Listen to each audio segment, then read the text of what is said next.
আচ্ছা সুমন্ত দা, তুমি কখনো হারিয়ে গেছো ছোটবেলায়? হ্যাঁ, একবার হারিয়ে গেছিলাম দক্ষিণেশ্বরের মন্দির। তারপর? আমি তো রীতিমতো কান্নাকাটি শুরু করে দিয়েছি। চিন্তা করুন, কিছুক্ষণের জন্য হারিয়ে গেছে, তাতেই কান্নাকাটি করে একশো অবস্থা। এবার 3000 সৈন্যের ব্যাটালিয়ন যদি হঠাৎ উধাও হয়ে যায়, তখন কেমন হবে জেনে নেব।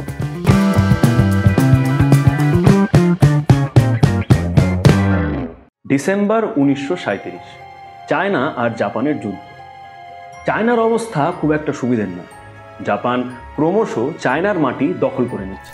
কর্নেল লি ফু সিয়েন 3000 চাইনিজ সৈনিকের এক ব্যাটালিয়ন চেয়ে পাঠান তৎকালীন সরকারের কাছে। তারা আসেন জীবন মৃত্যু নিয়ে লড়াই করবার জন্য প্রস্তুত হয়ে। 9 ডিসেম্বর রাতে কর্নেল শুতে যান তার সৈন্যদল দেখে, কিন্তু 10 তারিখ সকালে এক আকস্মিক দুঃসংবাদে তার ঘুম ভাঙে। সৈন্য দলের সাথে কোনো রকম কোনো যোগাযোগ করা যাচ্ছে না।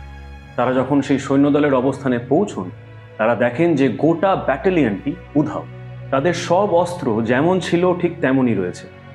কিছু অস্ত্র তো ফায়ারিং এর জন্য প্রস্তুত, অথচ কোনো সৈন্য নেই। সব থেকে আশ্চর্যের বিষয় হলো যে এর কিছু দূরেই একটা ব্রিজের কাছে কিছু সৈন্য ছিল।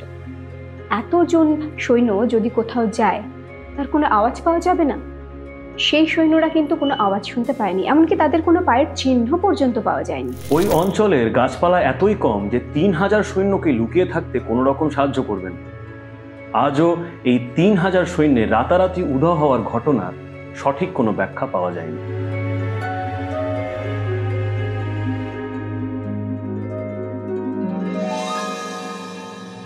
যদি এই পর্বগুলো আপনাদের ভালো লেগে থাকে, তাহলে অবশ্যই সাবস্ক্রাইব করুন আমাদের এই চ্যানেলটি।